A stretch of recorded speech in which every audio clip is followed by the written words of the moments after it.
All right, welcome everybody. I am going to take a few minutes to introduce myself. If you're new, I'm Jill Hicks and I own JH Consulting, and we are into the 2026 new year. This is our first recruiting workshop of this year of 2026. And I'm going to let everybody kind of hop on and then we're going to get started. Um, Let's see here. There we go. I actually enjoy answering questions. That's like my most favorite part of doing these Zooms. So feel free to share with me what level your athlete is or gymnast. I think a lot of people on here are have daughters that are gymnasts, and what year in school your athlete is. That always helps me. If you want to put that in the chat, then I can see it as I share and can make my time more focused on what your needs might be. But also be thinking that, let's see, be thinking that I want you to know that you can be thinking of questions that you may want to ask. Let me see here. I'm going to, I think if somebody could type in the chat, I just want to be sure it's working. I'm not seeing that right now for some reason. Let's see. Um, then I just want to be sure that that's working properly. If anyone can just type in something, I will put here the website if anybody has interest. There we go. But if you can put your athlete and um, what year they are in school, what level they might be as a gymnast or of any sport, really, that'd be fine too. All right, so usually I can also see um, who's here, but that's not showing up either today. I'm not sure what's going on. Can you guys all hear me? I guess that's most important. If you can say yes, you can hear me, that would be great. I just want to be sure I have everything set up properly before we get started. Um, let's see. Can you guys hear me? I'm not hearing that either. Oh, maybe everybody's waiting to be admitted. Admit all waiting room. Here we go. For some reason, you were supposed to be able to admit yourself, but it doesn't look like that was happening. Make sure everybody's being admitted. Waiting room. You guys were all waiting in the waiting room. That's so strange. Admit all. I'm pushing admit all. Here we go. Looks like people are finally be able to get on. Let me know if you can hear me. If you could type that in the chat. I'm not sure why. Just be sure that you are on mute and so that everybody doesn't get, but if you could type, oh, good, you guys can hear me. Okay, that's super important before we get started here. Welcome, welcome. I'm Jill Hicks. I own JH Consulting, and today we are going to talk all about scholarships. So I love, like I said earlier, I love it when people ask questions. So feel free to type in questions anytime and I will get to those, especially at the end, but sometimes I can even answer questions during the workshop. So again, I'm Jill Hicks. I own JH Consulting, and I go way back in history. I'm going to share a little bit of my story today when we talk about scholarships, because my story was extremely unique. And I look back at it often when I'm working with my clients because it can kind of relate to the girls even today, even though scholarships and everything about recruiting is so different from back when I was young, because I am quite old. But I still love helping families. I love when our clients just get on a team. Doesn't They don't even have to have a scholarship offer for me to get super excited because I know the opportunity is incredible. So if that's your daughter's desire or your desire for your daughter, you're in the right place. I think being on a scholarship or just being on a team is an incredible college experience that can really be amazing. But there are lots of pitfalls to the whole thing. And I think we all want it to feel really good. We want it to work out, that their dreams would come true, and that they would end up on college teams that are something that they, aspire to. But I can tell you this, when you look up the statistics, it's a really small stat that athletes in high school get scholarships, especially full athletic scholarships.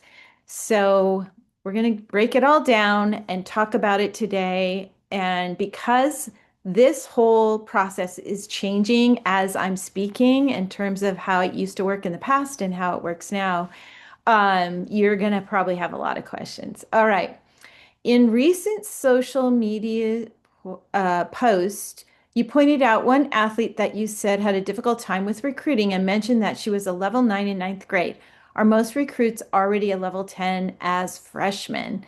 So I would say no, but I would say that's one of the fallacies that a lot of parents hear in the gym or hear from friends, that they have to be level 10s in by ninth grade. And I would say most of our clients are not level 10s by ninth grade. That's why Bree's story was so special, and that's why I wanted to post it. So Bree Clark is now at Clemson, and she was my client back when she was in ninth grade. She was a level 9. And quite honestly, when I saw her videos, I could see the power, I could see the potential, but she did not have the technique that was going to get her to her dream schools. And she had real lofty dreams, which was so fun. But when it all boiled down to it, she didn't get any offers to those schools. And those were the only camps she had been to, were these top schools. And I knew that wasn't going to work because I've just been around the sport so much. So I had her go to a few schools that were not on her list. And as it turned out, she did get an offer, and that was to Utah State. She fell in love with it. Then things evolved and changed at Utah State, and she followed Amy, her coach, to Clemson. And she was a part of that first year training and then the first year of competing for Clemson and had a great experience. And then they changed coaches, and now she's having another great experience. So she's a really good example of reality of the sport of gymnastics. And that one, oftentimes the athletes have these really high ranking teams on their list, and why wouldn't you? Nowadays you get to see all this sparkle and glitter on TV of all these amazing teams, but when it boils down to it, only so many girls are going to get picked for those teams, and especially only so many girls are going to get scholarship offers to those teams. So our job as advisors is to help the families understand they need to have quite a few variety of schools on their list. So a couple reach schools, couple what I call mid-range schools, and then a few realistic schools. We always want realistic schools. So anyway, let's get started on the topic today. And thank you for asking that question. That was really good. And I'm going to try to keep admitting people as I speak because for some reason they're not being admitted automatically. So bear with me on that. Here we go. All right. So I first want to say thank you to all the families, if you're on here today, that joined JH50 and that participated in purchasing JH50. That's our most, I would say, popular special that we offer, sometimes twice a year, but for sure once a year. And it's $50 for a 1 hour session. It is now closed. And we had another really strong number of you purchase that 1 hour session. So if you haven't heard from your advisor by an email, then be sure to let me know so that we can get the information to you. Sometimes those emails go to your spam, and then you're sitting there waiting and waiting and waiting, and you're not getting any kind of response from us. So be sure to let us know. Reach out to me, and I can reach out to your advisor, and they'll give you a call and or send you another email depending on your situation. All right. Also, I wanted to give everybody a reminder that you can find information about recruiting with gymnasts, if that's your athlete, or even some other sports, on Instagram, Facebook, TikTok, and YouTube. So I do have a YouTube page, and I am actually putting some of the recruiting workshops, the older ones, on there now. So you can go back and watch those if you want. But typically, these workshops initially are just going out to the families that have purchased a package with us. But down the road, I'll start to leak them out on YouTube as time goes on. So you can go there to see a couple of the first ones I've done. And then there's a whole bunch of more information as well. All right, here we go. We work with girls that are going in the portal. We advise academics, we advise essays, writing for college. We have an amazing coach who does get athletes prepared for college as far as conditioning goes. We have Bright Futures, which is for families who have really young gymnasts who want to know what's ahead. We have a little plan for that. We do college presentations for your clubs. And of course, we do personal advising. But I'd also add people do hire us sometimes for general consulting about things that are going on in your situations if you just need help with your athlete. All right. So, is my gymnast on her way to earning an athletic scholarship? Well, nobody really knows for sure, but I'm going to try to give you some of the facts of the things that I've seen in the past 35 years in being a part of this sport. I love number one, that it starts out a big dream, and that most gymnasts, if they get to ninth grade and they're still in the sport, that they cannot wait to maybe earn an athletic scholarship. And when I ask them on their sessions, is it your goal? What is your goal? And they all say Division I athletic scholarship. And I love that that's out there and that girls know that that can be possible. This is definitely the hope and dream of almost every client that I've ever had. It can feel like a reward for all their hard work, and it's like the icing on the cake. But no one knows how the journey's going to end for the athletes. So they have to jump in with both feet and, see how it goes. But a lot of families only have the experience of what they're hearing from friends at their gym or stories from other parents, or maybe now what you're hearing online. I mean, I think it's neat. There's a lot of girls that are on TikTok, I've noticed, sharing their stories of how they were recruited. I just saw one yesterday, and the girl had quit gymnastics for a full year in high school, and she was a strong level 10, and then she came back and she got a scholarship to Auburn. That doesn't happen very often. And in fact, she was surprised.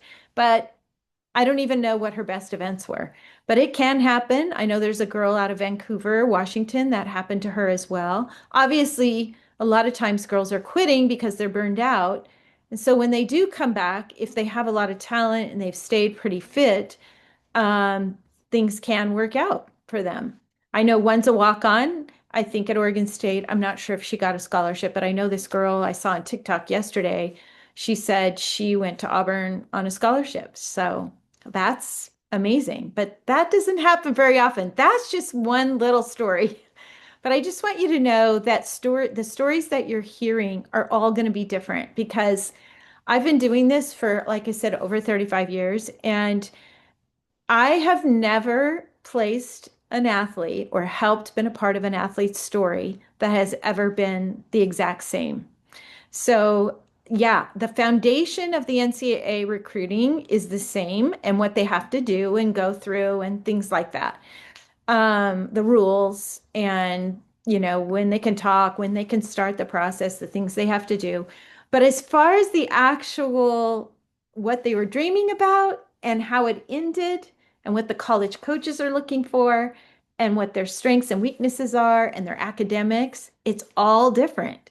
And that's why we don't worry when several girls from the same club hire us as advisors of the same graduating year because we know there's just too many variables within that to make it be a negative. So, college coaches are going to decide when they look at all the different athletes that they're looking at what they want. It's not going to be because they don't want a certain amount from a certain club. If there's three girls from one club that coach wants because they have everything that they're looking for, which is highly unusual because there's so many strengths and weaknesses to each individual gymnast, then they will take them. They're not, that's not a bad thing. I like to get that out there because people are confused about that. But you have to remember that every athlete, like I said, has their own strengths and weaknesses. Their academics are all different. Their majors are all different. Their personalities are all different. Um, and then what the college coach wants is different. So you've got about 10 different variables they're looking at. And as you can imagine, none of them are going to be the same. So it's not about that or worrying about other athletes in your gym that are going to get recruited more than you. Well, that's going to only happen based on the most important things that we're going to talk about, and that's their skill level typically and their start values and those kinds of things.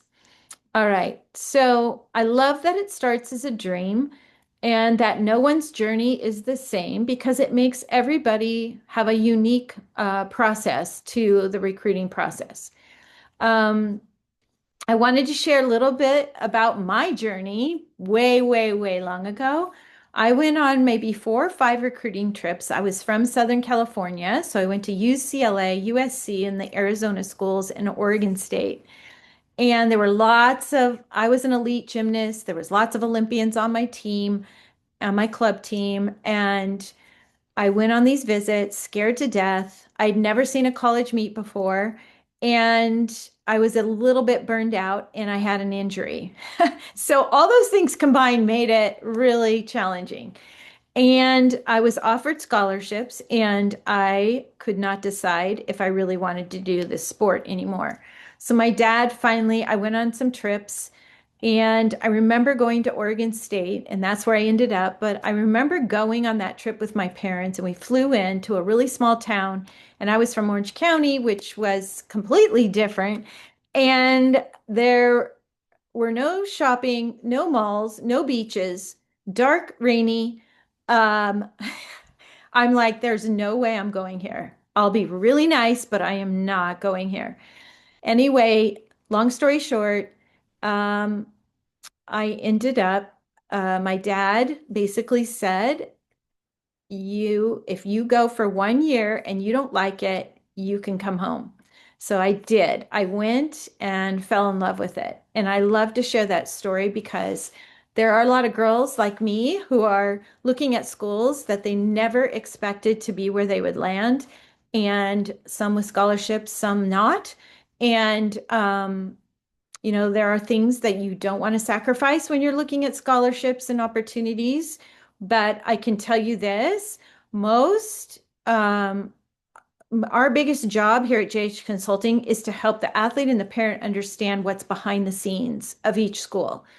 And of course, the upfront things that they need to know, like how big a school is, or making sure they have their major, and academics have to be the priority because gymnastics will end someday.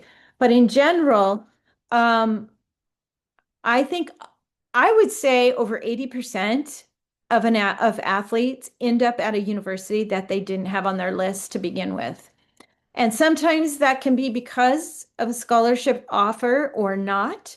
So families that have to have a scholarship, then the athlete is narrowing their search to certain schools that are offering them a scholarship. And then there's other families that the scholarship isn't the most important piece. So there's so many things to advising towards the opportunities that are out there for each of our clients and for your own child. Um, all right, so let's start with defining what an athletic scholarship is. So I would say the basic definition of an athletic scholarship is when a university or an athletic department is going to cover tuition, fees, books, room, and board. So that's what they can offer within that financial aid package, they call it, or aid package. Um, there are some added perks at different schools, but they're all a little bit different. I'm not going to go over all of those today, but obviously the bigger these schools are with the more funding, there's more perks that can be added that are legal within the NCAA. Of course, there's also the NIL, but that is in addition to the athletic scholarship. And there are certain NCAA rules that must be achieved to even be eligible for an athletic scholarship. So, what are those? Well, a GPA, core course requirements. Those two things are the big ones. And Division One, of course, with both, you want to graduate from high school. And then from there, Division One, you have to have a 2.3 GPA or higher in your core course requirements. And those are all on the NCAA website, core course requirements. There's 16 of them. Division two, you have to have a 2.2 in your core courses. And um, you also, let's see, yeah, so you also for Division One, you have to complete the 10 core courses by the end of your junior year of high school. Okay, so there's some timing issues.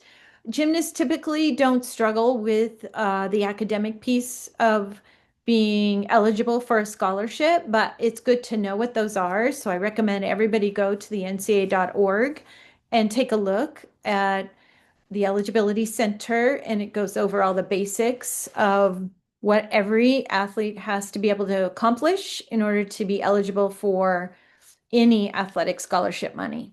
Okay, so in gymnastics, every sport's different, but in gymnastics, there are over 80 schools that have women's gymnastics, Division One, Two, and Three. So the Division One schools in the past had most of them had 12 or were allowed to have 12 full scholarships. That all changed this year. Now they can have up to 20 girls on the team, and every single one of those girls can receive athletic scholarship money. Now, do all the schools have 20 scholarships for athletics, full tuition fees, books, room, and board? Absolutely no. A very few, I don't even know the number yet. We tried to reach out to the schools and find out this year, but I think it's going to take a while to get those numbers accurately. But they can. So a lot of the schools have their 12 and then they have a few more on top of that 12, or they still only have the 12. And that's, I'm talking Division One, and those are full scholarships. But now they can take all their money and they can divide that money up between 20 athletes if they really wanted to. If they didn't have 12 full scholarships, let's say they have 15, then they can take whatever total tuition fees, books, room, and board times 15 is, and they can give up to 20 girls that amount of money. So we switched from a headcount sport to this type of exchange. And Division two schools typically in the past have had six scholarships, or they're allowed to have six on their programs. And we don't have very many Division two schools, and some of them have more money than others. So they do partial scholarships typically. So you're going to see it's a little different from Division One to Division Two. Again, all of this is basic information will be on the NCAA website. Um, all right. Some of these scholarships athletically are for multiple years, and some are just 1 year at a time. Or I had a girl recently get an offer where they're going to pay for her junior and senior year, but they don't have money for her freshman and sophomore year. But they are going to give her books for her freshman and sophomore year. So they can put together a creative package a little differently now at Division 1 than they ever have before. And this is really appealing for this athlete because she is a senior and she is didn't receive any offers. So she's really excited and she has about three different schools that are looking at her today. So um, offers can happen all the way into your senior year. There aren't as many, but they can happen that way. So, what is so interesting to me is as I was watching this past weekend gymnastics on TV, if you watch some of those meets, it was pretty exciting. That big meet in Utah, the Sprouts meet, had like 8 college teams, I think, at it. And then I watched a few other meets online. So there was quite a few meets going on. And I don't know how many JH girls we had out there competing, but I can tell you this. Just because they're on TV doesn't mean they're on a scholarship. So I know their backstories and quite a few of them that I saw on TV. I wished I could shout to all of you, she's not on a scholarship and look what she's doing because it's still an amazing experience. And you'd be surprised how many of the girls that are in the lineup are not on a scholarship. So I would say, many of them are, but there's so many that are not. So I don't want the deception to be there that you would think, okay, my daughter's, seems like she's at this level and we're not getting offers. And you're going to assume that all the other girls that were at that level are on scholarships. That's why I'm saying it. You'd be surprised how many are what I would call a walk-on. They're not. Their parents are paying for them to be on teams. So keep that in mind as you walk through the process. I just like to say it out loud because I don't think anyone talks about that. I think most people assume that when you see high caliber gymnasts, and especially when they're on TV or even on higher ranked teams, that they're all on a scholarship, and they just aren't. Hopefully, yours will be. I mean, it is special to receive a scholarship. I know when I went to Oregon State and my dad basically had to, bribe me to go there because he thought that'd be a great experience for me to get out of California and have that experience. Um, it was incredible to be able to have a whole different experience. And the one that I thought I would not love or fall in love with, I actually did. Even though I got injured and started coaching, I still felt like the experience itself to be a part of a team on a college campus while I was going to school just enhanced my whole experience. So, I like to share that with parents because, like I said, when the offers start to come in, I have seen more than a few times, many athletes feel like this isn't the schools that I thought would be my dream school, just like I didn't think Oregon State would be for me. And it turned out to be the very best place for me. So, I like to share that because I think when we step into recruiting, we all have these big dreams, and we think if we don't achieve that dream, whether it's a scholarship or to be on a team that we've always seen on TV or gone to their summer camps, that somehow we're not going to have a good experience. I guess that's why I'm sharing that.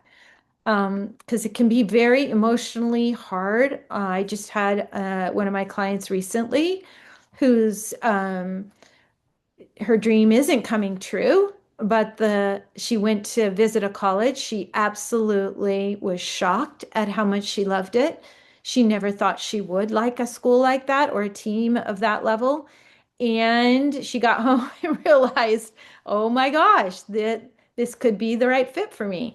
So we talked through all of it. I mean, it's not easy when you have to go through it that way, but it's more common than it is not. Um, so every family must decide is what are the non-negotiables that you're not willing to negotiate away or you can't sacrifice. So if it's an athletic scholarship, that has to be the priority. Then you have to know you have to be open. Your athlete has to be open to schools that might not offer her a scholarship. And then she has to look at schools that are offering, which many times mean they have to look at lower ranked teams. Not always, but I think when a client comes to me and they say, I really want the SEC, and the SEC doesn't work out, they realize they're a better fit for the Big Ten, for various reasons. But in their head, initially, that's all they can think about is being at the SEC. So some girls come with that conference on their head, in their mind. So the big thing I always say is help your athlete to stay open and try to have those kind of conversations around the dinner table that, hey, you might want to consider looking at a variety of different schools and not just stick to these schools, because quite honestly, that's often how it works out. So overall, what does being on target or track actually mean for an athletic scholarship? So here are some of the facts that we see um, with, I would say, maybe the majority of our clients who end up with an athletic scholarship. I'm talking mostly right now, Division One. Okay. Overall, most Division One college coaches need level 10 gymnasts with 10 start values for college. Now, start values for club are different than start values for college. So we go over all that at JH Consulting. Um, those details are big, okay? And let's see, what else matters to be on target? One was the start values. Two would be um, but I want you to know, does this mean your daughter will get a scholarship if she's a level 10 with 10 start values? No, the answer Thank is no. you. Oh, we need somebody to mute Hope you had a good themselves. day. Be sure you mute yourself. We can hear you, whoever you are. Um, so I like to say that too. There's a lot of level 10s that don't get athletic scholarships. And I think I said that earlier, or even opportunities on teams. Um, so that's important to note. Does this mean your daughter will be a college gymnast at all if she doesn't achieve level 10? No, there are some level 9s that do college gymnastics because they have level 10 skills on a couple events. Um, but what you have to remember is NCAA sports are a business, and it's becoming that way even more. So what do I mean by that? So college coaches want to keep their jobs and they have to keep their rankings or move up. They have to produce. They have to do a good job. So they are looking at each athlete as initially as how well can they score. So 10 start values are a big deal in our sport in gymnastics because that gives them the most opportunity to have the most points once they start competing in college meets. All right, but there are some other things I want to go over that also show that your athlete might be on track. So number one, what I just said was getting to level 10 is a big deal, right? So being on target, some of the items I'm also going to share below are not a guarantee, but it does give higher odds of a gymnast getting a scholarship. One would be, like I said, level 10, 10 start values, or an elite gymnast. And it helps if they get there the earlier, the better in some cases, just because it gives them more time to perfect their 10 start values at level 10. So it doesn't mean a level 9 like Bree that I posted her video from Clemson. She was a level 9 in ninth grade, and look what she's become. Doesn't mean that can't happen, but it gives your daughter better odds the sooner she can get to level 10, but she would need clean routines. All right. She would need scores above a 9.5. She would need to be consistent. Of course, it helps if they can qualify to nationals and place at nationals and have very few injuries. And of course, have strong grades and good teamwork, as well as strong personality that fits with the culture of whatever team she's looking at. Okay. I look at that list and I want to laugh because I don't know very, very few of girls that I've worked with that can check off that entire list. It's pretty tough to do in the sport of gymnastics, okay? There are just so many ups and downs that you go through in our sport that it's pretty hard to hit all of those. Let me go over them again. So, to be on track to produce higher odds of an athletic scholarship, number one would be to get to level 10 or be an elite gymnast by ninth grade. Okay. That's just helpful. All right. Not everyone can do that. Number two, in fact, most of our clients cannot do that. So don't rule anything out just because I'm giving you that bottom line. Number two, have 10 start values on 4 events. Okay, that is going to contribute to a lot better odds of getting an athletic scholarship. And that means by the college rules, not the club rules, those 10 start values. Number three would be doing those 10 start values with very clean gymnastic skills. Number four would be reaching high scores above 9.5s. I just think that's it really helps. The next one would be being consistent. So you not only have to do the 10 star values and have them be clean, but you got to be able to do it consistently. Those girls get recruited with scholarships pretty quick. And then, of course, qualifying to nationals and maybe placing at nationals and having fewer injuries and then strong grades and great personality for their team and good work ethic. Okay, that those things are going to produce higher odds of getting an athletic scholarship. So you might be thinking, my daughter could not, she's already a sophomore. She's not even a level 10 yet. It's okay. I don't want to panic you. Like I said, I have a girl who's a senior who's getting offers right now. Okay. She had an injury. She has a 10 vault, but everybody put her off this summer. And the year that she would have been recruited would have been after her sophomore year. And that's when she had to have surgery. Okay. So things happen. Um, so what should parents should and shouldn't be focused on right now? That's something I thought about just to kind of give you some encouragement of things, your mindset. So I think, looking around your gym and seeing, okay, am I at a gym that's producing girls who are receiving athletic scholarships? Obviously, your odds are going to go up. But doesn't mean we haven't had girls get scholarships and they've been the only one. That can happen. But sometimes your odds will go up just because you're with a coach who has that kind of experience or a club where the team, is used to producing girls who are getting athletic scholarships. Um, so I'm not recommending you change clubs. That's not the point, but it just gives you some idea. I think statistically, odds go up when that happens, maybe.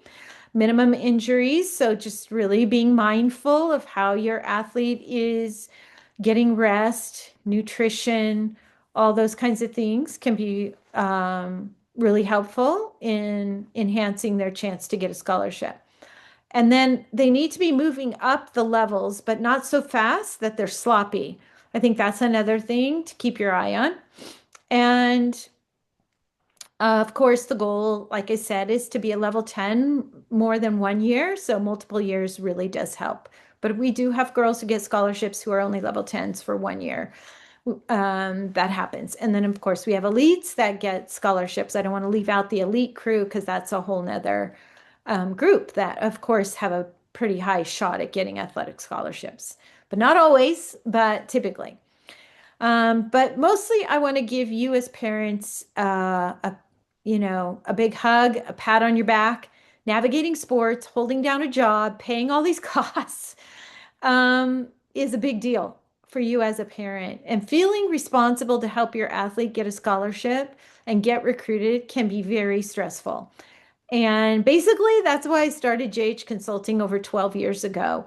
I just wanted to help people. I wanted to pour all the knowledge that I had and hire other advisors who have the same level of knowledge or more that we could be here to walk side by side with you because it takes a team. I can tell you this, there are some things that parents do in the process that they don't realize might not be helpful in the end result because it is hard. I mean, we even have to work really hard as advisors who have been college coaches, who've been recruiting athletes, who have given out athletic scholarships. We even have to learn every single year all the new things and how it's evolving and changing. So, things I want you to focus on as a parent. Number one, the most important thing is that your athlete is happy, that they're enjoying the sport that they're doing, and don't make it all about the goal of getting an athletic scholarship.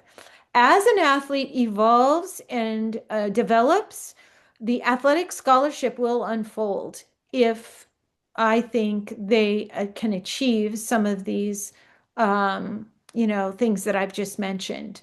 But talking about it over and over and over, and you have to talk about it. I mean, you have to help them. Parents are very need to be involved, but I think there's that balance that you always want to be asking yourself. Are we out of balance? Are we talking about it too much? Are we adding more pressure? Make it fun, okay? You should be focused on being the parent and not the advisor. I think that's where I hear so many families really struggle in the recruiting process when that gets out of balance. Encourage your gymnast to see the good, the positive, and the fact that she's giving great effort. There's so many things out of a athlete's control in the recruiting process that you want to be mindful and keep reminding her of, wow, what a great effort you're putting in. I see you loading those videos. I see you trying to get videos. I see you getting your emails out. That's so awesome. I know you're busy, but I'm really proud of you. Um, Always listen to what they're not saying. Gymnasts are really good at not communicating. They aren't allowed to communicate a whole lot in the gym. I grew up the same way. It took me a long time to learn how to communicate. And I think gymnasts are really good at just putting their head down and working really hard. But oftentimes they're stuffing things that, especially in the recruiting process, that are making them stressed. So always emphasizes with them that you want to know how they're feeling and that you want to be a support system to them. And if the outcome is an athletic scholarship, great, but we just don't want to put those added bricks on their shoulders. I've seen too many great athletes can't perform because they feel that pressure. I think one thing at JH Consulting that we work really hard at is to make it fun and to take the pressure off. So, solid information from somebody they trust can really help them go, okay, I don't have to stress that I had two really bad meets. My first two meets were horrible. I have an advisor who's going to help me know how to still promote myself without getting down on myself. So we have all these creative ways and things that we do with our clients to really help them through some of those pitfalls. Um, so we want to be by their side, but they have to lead the process in the sport of gymnastics. It's a red flag if anyone else is doing the recruiting but them. Make sure they get registered with the Eligibility Center. Be sure you get help picking college summer camps. Don't spend an extra penny on camps that are not going to be possible. Encourage emails and, of course, posting, but the emails should not go out until they're at the school at their level of the schools they desire. So recently we made these posts about level 9, 10, and we're going to do elite. And on the level 9, we had to pull that back because it had gotten written wrong. But we don't recommend sending out emails at level 9. And here's why. The main thing is college coaches are mainly looking at level 10s. And yeah, they might look at a level 9 for her future, but for the most part, they're focused on level 10. So we don't want to send any information that's going to put your daughter in the no thank you pile. So yeah, sometimes, they'll see an athlete and go, wow, she's probably going to improve. Let's keep her in our yes pile. But for the most part, they're going to forget about those level 9s. And until your daughter is a level 10, for the most part, not D3, not D2, I'm talking mostly D1 schools, um, they have to see on Instagram that their skill level is at the level they need to recruit. So that's why we wait. And that's why timing, I cannot stress that the most. Timing of sending information can make or break an offer. So that's where I really think an advisor is huge. And we are thinking about all the years of our experience and how to time each athlete and market them properly so that the college coach takes a second look and puts them on their list. That's our whole job. That's what we work really, really hard at. And you have to either be a judge or have been a gymnast for the most part. It's even hard on us, and we know what these coaches want and what they're looking for. So, parents, be aware of that.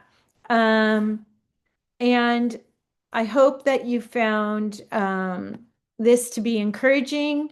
And I want everybody to understand that the recruiting process is competitive. It's not easy. Um, and it does take a whole team. The way I look at it is it takes the club coach to teach the skills. It takes the guidance counselor at school to help with the academics.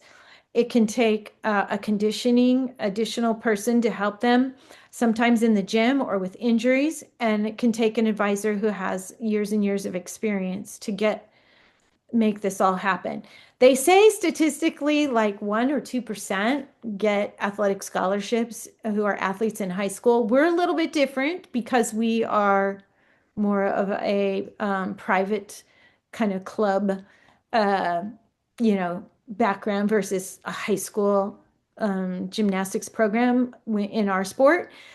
College coaches typically are going to the club meets. They're not going to high schools to recruit. So it is a little different. But it is, there are little tips to this and little tricks. And if you ever need help or want help, um, that's what we're here for. Okay.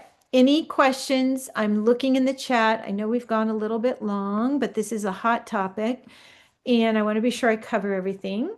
Um, Okay, thanks for the topic last week. Oh, my podcast. Um, commits don't always make the strong commits don't always make the lineups. I reminded Lauren what you told her that getting committed is just the first step, but the real work is making the lineup. Uh, you know, because of your advice, Lauren has been vocal with her coaches about wanting to make the lineups and hopefully as an all-arounder. So during bi-weekly calls with them now, she talks to the coaches about the skills she needs and about what they're looking for. I love that. This is a whole nother topic, everybody. And so this family, I'm seeing now, I'm so sorry. It looks like you wanted this to be private. I'm going to be careful what I say here because this is a private message. Thank you. But what I did on a podcast was I talked about even top recruits are not making the lineup. So if you want to go listen to that, it's a really interesting one that I don't think very many people talk about. And I think what this mom is sharing is her daughter did get recruited, but now her daughter is not just expecting to walk onto that team, walk into that team, that college and make the lineup. She's actually asking the right questions of her future head coach. What skills will I need? What events do you need? I think that's basically what you're saying here. Okay, any other? I'm trying to get into my chat for some reason today everything's not as usual. So if you guys have some questions in the chat, I'd be happy to answer them as soon as I can open that up. For some reason, it's not wanting to open. Hold on. Okay. No, I don't know what's going on here. Let me try one more. Oh, yes, we have lots of questions. Hold on. Um, okay, it's only showing private ones. Let me go to everyone. Here we go. Okay, let me answer some of your questions. Um, Okay, can you explain a walk-on? Yes, so a walk-on nowadays is a little bit different than the old, but in general, what it means is an athlete who's been recruited to the team, but they aren't receiving any money to be on the team. That's usually a walk-on. Are we too old to be pursuing the dream to be D1? She started USAG in 23. She's an Excel Gold to Platinum. She is now level 8 in the IB program with a 3.6 GPA. Not burned out, 15 years old, rising 9. I think you're fine. I mean, you aren't going to have as many schools for her to look at because some will be full by the time she hits level 10, but your daughter falls right in line with a lot of our girls here at JH Consulting. If you don't get recruited within your senior year, how is a walk-on option? I guess, what does that mean? That basically means you pursue opportunities by asking the right questions to the college coaches. We have a whole list of questions about that, what they can ask the coaches to find out if they have any walk-on opportunities, and then if your athlete's going to be good enough. Is there an NCA profile that needs to be made in ninth grade? So you go to the eligibility center, they'll have you create a profile there, um, or it's just the eligibility center answering questions, and then you update it every single year. If not offered a scholarship, cost is the same as any other non-applicant. Yes, costs are the same. That's right. Can or will a school offer an academic scholarship to an athlete and allow that athlete to compete for that school? Absolutely. If not on a scholarship, does the school cover travel costs for meets? Is that up to the parents? Nope. Division I schools will, if she makes the lineup, they will cover leotards, workout gear, and travel. I forgot to mention that. That's a great question. Do those level 9s who have level 10 skills on certain events still end up going to D1 schools? Sometimes they do. Is that a 10 start value for club or college? It is. When I was talking about 10 start values, I was referring to college. They want 10 start values for college skills. If they hit a 9.5 plus score on an event where they don't currently have 10 start values, would they still be considered? They could be, but it's going to be lower, maybe lower Division I schools, unless she's showing the right skills on her videos to show her trajectory of that event and future skills. Question about bar specialists. What if they are getting 9.5s and above? That's great. And I'm assuming she's a level 10, but that hasn't happened till her junior or senior year of high school. What is a realistic trajectory for them? That's a good question. I'd have to look at it and see how clean her routines were, but that's a pretty good start. And bars is one event that college coaches are looking for. So, because she might be later, junior or senior year, she might not have as many high level ranked teams that would look at her, but she could potentially be a walk on. Is there anything you can do as a level 7-8 to increase your odds of college gymnastics? I would say the most important thing is that they're focused on their details in their level 7 and 8 skills. So they are creating a foundation for when they get to level 10 of their skills, and they need to be clean and they need to be strong, and that really sets them up for success at level 9 and 10. So no sloppy level 7 and 8. I have a level 5 fourth grader. I'm curious to know when you can tell if they have what it takes to go far all the way to college. Level 5 fourth grader. You know, I think somebody who knows gymnastics could give you, say, hey, I mean, she could potentially be a level 10 gymnast, but as far as being all the way to college and getting recruited, that's a whole nother ball game. They actually have to go out there and compete those skills. So, but you can see athleticism, you can see strength, you can see quick twitch, you can see attention to detail at level 5. What if you have a level 9 freshman that is injured and panicking that she's not level 10? Can she make it to college gymnastics if she ends up not competing? How to encourage her not to be discouraged. Oh, that's so, so hard when they go through that. Tell her to be very encouraged because we have so many girls who this happens to. Okay. She needs to be conditioning. She needs to be doing a lot of visualizing. She needs to be encouraging her teammates and doing all the things that she can do because that'll take her mind off of what she can't do. So have her read some really good books about athletes who've been injured and gone to college or um, yeah, just tell her not to, worry and try not to worry about the things she can't control because it'll drive her crazy. And try to just tell her to keep having fun and do the best she can do and take it one day at a time. Is it better to compete level 10 as a specialist um, than repeat level 9 as a junior? It depends. On 3 events, it depends how good those events are or how weak they are. Um, Coaches can see, and depends on how many videos she's loading. And there's a lot that I look at when we evaluate kids like that.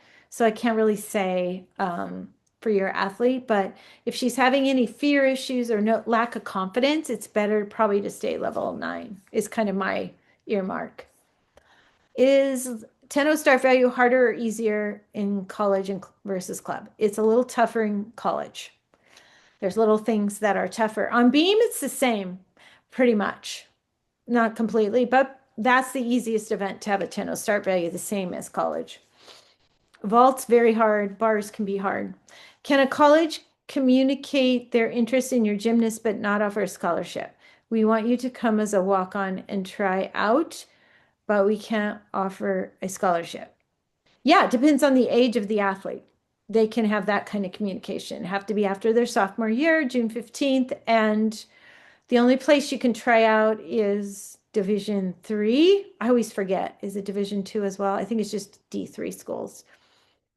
If your child doesn't read, and trying out isn't very common in our sport.